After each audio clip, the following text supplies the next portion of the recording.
Everyone, welcome to my YouTube channel. और आज मैं आपके साथ इस वीडियो में शेयर करने वाली हूँ कि what I carry in my diaper bag as a toddler mom while I travel. So travel करना सबको ही बहुत पसंद होता है, मुझे भी बहुत ज़्यादा ही पसंद है, भले वो शॉर्ट ट्रैवल्स हो या वो लॉन्ग ट्रैवल्स हो। और बहुत ज़्यादा ही पसंद है मुझे ट्रैवल करना। एंड उसके साथ साथ अपने बच्चे का भी ध्यान रखना बहुत ज़्यादा ही इम्पॉर्टेंट होता है कि उसकी बेसिक रिक्वायरमेंट और जो भी उसकी नीड्स है ना, बेसिक नीड्स है, वो हमेशा हमारे पास अवेलेबल होनी चाहिए, जिसको सिस्टमैटिक वे से अरेंज करने के लिए मैंने फ्लिपकार्ट से डायपर बैग ऑर्डर किया था, जो मेरे लिए बहुत ज़्यादा ही यूज़फुल है कि उसमें ना चीज़ें बहुत ही अच्छे तरीके से हम अरेंज करके रख सकते हैं, मतलब एक मैस क्रिएट नहीं।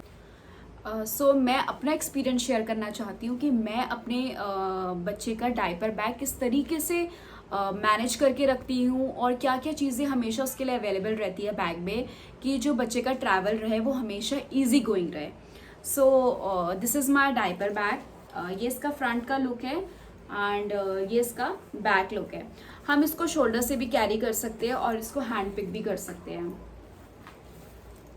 एंड फ्रंट में इसकी साइड्स में इसकी 2 पॉकेट्स है, one is here and one is here, जिसमें मैं हमेशा वाटर बॉटल कैरी करती हूँ। बिकॉज वाटर बॉटल क्या रहता है कि अगर उसको प्यास लगी है तो फटाफट से हम साइड से निकाल के उसको पानी पिला सकते हैं। और साइड में मैं रखती हूँ वेट वाइप्स, कि हम कभी उसके हैंड्स गंदे हैं या फिर होता है ना कि ट्रैवल के वक्त बच्चे कभी हर जगह मतलब कहीं ना कहीं पे मतलब हाथ उनके चले ही जाते हैं, तो इसीलिए मैं वेट वाइप्स हमेशा अपने पास रखती हूँ कि फटाफट से उसके हैंड्स को क्लीन कर लिया जाए। बिकॉज कभी ऐसी सिचुएशन भी होती है कि हमारे पास वाटर अवेलेबल नहीं होता है, तो these wet wipes are very good for the babies और कोई हार्मफुल भी नहीं है ये। एंड उसके बाद ये वाला जो सेक्शन है, इसमें बेसिकली 3 पॉकेट्स हैं, इंसुलेटेड पॉकेट्स है। अगर आप अपने बच्चे के साथ मिल्क कैरी कर रहे हैं, तो अगर आप 1 डे का ट्रैवल कर रहे हैं तो उसमें जो टेम्परेचर रहता है वो हमेशा मेंटेन रहता है। और मैं प्रेफर करती हूँ कि इस पॉकेट में मैं हमेशा उसकी जैसे बिब्स हो गए और उसके हैंकी हो गया, ये रखना प्रेफर करती हूँ, और स्पून हो गया। बिकॉज क्या रहता है कि ना कभी उसको जैसे कुछ खाना है कार पे या फिर कभी किसी में भी हम ट्रैवल कर रहे हैं या उसको कुछ भी खाना है, तो वो फटाफट से हम बिब निकाल के उसको पहना के अच्छे से वो चीज़ दे सकते हैं। एंड जो उसका इनर सेक्शन है वो भी बहुत ज़्यादा स्पेशियस है, उसमें भी डिफरेंट पॉकेट्स है जिसमें हम डिफरेंट चीज़ें रख सकते हैं। एंड मैं आपको दिखाती हूँ कि वो कैसा है अंदर से, और बहुत ज़्यादा स्पेशियस है। सो देखा ही आपने बैग कितना स्पेशियस है और कितना ही ज़्यादा मतलब डिफरेंट सेक्शंस है उसमें। अब मैं आपको बताना चाहती हूँ कि मैं अपने बेबी के लिए क्या कैरी करती हूँ इनसाइड दिस बैग। सो सबसे पहले मैं बैग कैरी करती हूँ 2 सेट्स ऑफ क्लोथ्स। जो क्लोथ बहुत ज़्यादा इंपॉर्टेंट है, एक्स्ट्रा क्लोथ्स ना बच्चे के लिए हमेशा होनी चाहिए। बिकॉज क्या रहता है कि कोई भी स्टेज हो, जैसे मेरा बेबी तो भी टॉडलर स्टेज में है, तो वो कभी कुछ खाता है, कभी उसको कुछ खाने का मन है, और या कभी उसको कुछ खेलने का मन है, कभी कहीं पे कुछ मतलब कहीं पे बैठने का मन है, तो हम उसको मना नहीं कर सकते। अगर उसको मना करते हैं तो वो फिर तो गुस्सा भी हो जाता है और थोड़ा सा क्रैंकी हो जाता है। तो ट्रैवल को थोड़ा इजी गोइंग होने के लिए हमें बच्चों के लिए मतलब हर चीज़ एक्स्ट्रा पहले से प्रिपेयर करके रखना होता है। तो मैं एक्स्ट्रा क्लोथ्स इसलिए रखती हूँ कि अगर उसके कपड़े गंदे हो गए हैं तो हम चेंज कर सकते हैं। आफ्टर दैट मैं उसके लिए ये हैंड टॉवल रखती हूँ कि अगर उसका हमें फेस वॉश करना है, हैंड वॉश करना है, तो हम इसको इजीली यूज़ कर सकते हैं। और जो बिग टॉवल होता है वो मेरा दूसरे बैग में रहता है, तो इस बैग में तो हमेशा हैंड टॉवल रहता ही रहता है। After that 2 diapers. अगर शॉर्ट ट्रैवल है तो 2 डाइपर्स आर इनफ। अगर हम लोकली जा रहे हैं या फिर एक दिन में वापसी आ जा रहे हैं, तो मैं जो ब्रांड यूज़ करती हूँ वो है मैमी पोको पैंट्स, जो M साइज़ आता है मेरे बेबी को। तो मैं ये ट्रैवल्स के लिए यूज़ करती हूँ। और कभी जैसे घर पे भी मैं कभी यूज़ यही करती हूँ। एंड कभी जैसे बिल्कुल मन नहीं है कि ये वाले डाइपर्स पहनाने का, तो मैंने क्लोथ डाइपर्स लिए बच्चों के लिए, जो मैंने इंस्टाग्राम पे पेज देखा था सुपर बॉटम्स करके। बहुत अच्छे प्रोडक्ट्स हैं इसके, तो मैं लिंक शेयर कर दूँगी, तो आप उनकी साइट पर जाके देख सकते हैं कि उनके डिफरेंट वेराइटी ऑफ डाइपर्स है and different types of under pants है बच्चों के लिए। बहुत वेराइटी है, मतलब बहुत अच्छे, तो आप जाके एक बार चेक कर सकते हैं, ये भी बहुत अच्छा है। आफ्टर दैट मैं अपने बेबी के लिए यूज़ करती हूँ ये रैश क्रीम, जो मैंने ऑर्डर किया था ममा अर्थ से। बहुत ही मतलब बहुत ही ज़्यादा अच्छा है। मैं तो ये तब से यूज़ करती हूँ जब से मेरा बेबी हुआ है, और अब 1.5 ईयर्स भी अबव हो चुके हैं और अभी तक मेरी यूज़ में आ रही है। मतलब बहुत ज़्यादा वर्थ इट है, और मतलब अच्छे से अमाउंट भी बहुत अच्छा है इसका। मतलब अच्छे से आप यूज़ भी कर सकते हो, और अच्छे से बहुत लॉन्ग पीरियड ऑफ टाइम के लिए चल भी जाती है। तो बहुत अच्छे से मॉइस्चराइज़ कर देती है आपकी बेबी की स्किन को। तो आप इसको भी यूज़ कर सकते हैं, रैश क्रीम इस कंपनी की भी आप यूज़ कर सकते हैं, ममा अर्थ। एंड देन मैं कैरी करती हूँ उसके लिए सनस्क्रीन, वो भी ममा अर्थ की है। एंड मतलब मॉइस्चराइज़र जो फेस के लिए है, फॉर फेस, जो फेस क्रीम है, sorry this is not moisturiser, this is face cream.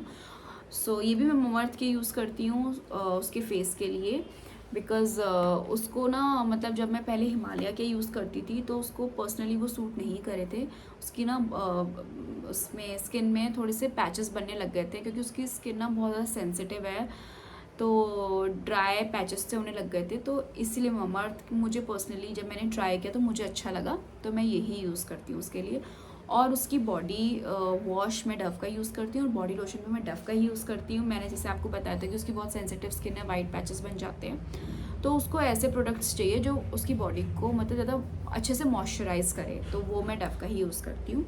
वो मैं बैग में, इस बैग में नहीं रखती हूँ, बिकॉज मुझे नहीं लगता कि वो इस बैग में रखना चाहिए, तो वो मैं अपने दूसरे बैग में कैरी करके रखती हूँ। देन उसको एंटरटेन करने के लिए और उसका ट्रैवल फन बनाने, थोड़ा सा फन उसके ट्रैवल में क्रिएट करने के लिए, वो मैं इसके लिए बुक्स कैरी करती हूँ। जो मैंने, जब मैं चंडीगढ़ गई थी तो मैंने वहाँ से एक ट्रेड फेयर लगा था वहाँ पे कहीं पे, तो वहाँ से मैंने उसके लिए बुक्स ली थी। 4 बुक्स ली थी। 4 तो मैं कैरी नहीं करती क्योंकि बैग बहुत ज़्यादा हैवी हो जाता है, तो मैं सिर्फ 2 बुक्स कैरी करती हूँ, जो है फ्रूट्स वाली और अल्फ़ाबेट्स वाली। वो उसके पीछे भी रीज़न है, बिकॉज ना ईवा को ना फ्रूट्स खाना भी बहुत पसंद है, और वो जो फ्रूट्स दिखता है ना तो वो बहुत ज़्यादा एक्साइटेड हो जाता है। तो जैसे फॉर एग्जांपल ये ग्रेप्स है ना, सॉरी, ये जो ग्रेप्स है वो, जैसे मैं इससे कभी, मतलब एक गेम भी बन जाता है इससे। जैसे मैं उसको बोलती हूँ, Eva you want to eat grapes, तो ईवा कहते हैं येस, मतलब येस तो नहीं बोलते हैं, तो ऐसे ऐसे मतलब ऐसे करता है, तो बहुत ज़्यादा खुश हो जाता है। तो तब मैं उसको ऐसे ऐसे करके बोलती हूँ कि Eva wants to eat grapes, तो ग्रेप्स मैं उसको देती हूँ। मतलब एक फन, एक एक्टिविटी हो जाती है बच्चों के साथ ना। और अल्फ़ाबेट्स इसीलिए बिकॉज इसमें डॉग है और इसमें कैट है। अभी उसको नहीं पता कि ए फॉर एप्पल होता है, पी फॉर बॉय होता है, बिकॉज अभी वो बहुत छोटा है, बट उसे ये पता है कि ये एप्पल है, ये बॉल है, ठीक है। वो कैट और डॉग, तो कैट और डॉग को देख के वो बहुत ज़्यादा एक्साइटेड होता है, क्योंकि हम कभी उसको मजाक में भी बोलते हैं, या फिर हम उसके साथ कभी गेम खेलते हैं कि ईवा को डॉगी ले गया, ईवा को डॉगी ले गया। तो इसीलिए हम क्या बोलते हैं, उसके लिए बुक हमेशा कैरी करते हैं, उसको डॉग और कैट दिखाने के लिए, कि थोड़ा सा उसका ट्रैवल मतलब ईजी गोइंग हो जाए। देन उसके बाद मैं उसके लिए कुछ मेडिसिन भी कैरी करती हूँ। जैसे अभी आजकल उसको टीथिंग की प्रॉब्लम हो रही है, तो मैं उसके लिए, जैसे कुछ डॉक्टर्स होते हैं वो तो नहीं बोलते कि एक नेचुरल प्रोसेस है, तो टीथिंग में नेचुरल बच्चों के लिए मतलब गम्स पेन होते हैं, स्वेल हो जाते हैं, तो उसको थोड़ा सा रिलीफ करने के लिए तो ये कैलकेरिया है जो मैं उसको हमेशा देती हूँ। 3 टाइम देती हूँ, 2 टैबलेट्स देती हूँ।